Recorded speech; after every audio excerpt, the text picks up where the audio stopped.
I think the Austrian presidential election is absolutely fascinating because in a way it represents so much of what we're learning about populism in Europe. There was an old saying that what happens in Austria tends to happen elsewhere in Europe. And Hofer's placement as a presidential candidate for the Freedom Party in the final round versus a Green candidate in the final round really is a nice, albeit some might say worrying, example of just how polarised our politics is quickly becoming. And this raises intriguing questions for where Austria is going now, because you've got national elections on the horizon.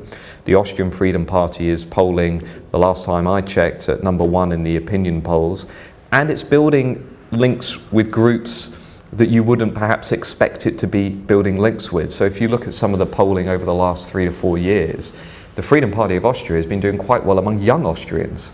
A very different story, for example, to the UK Independence Party, which has drawn most of its support from the over 55s.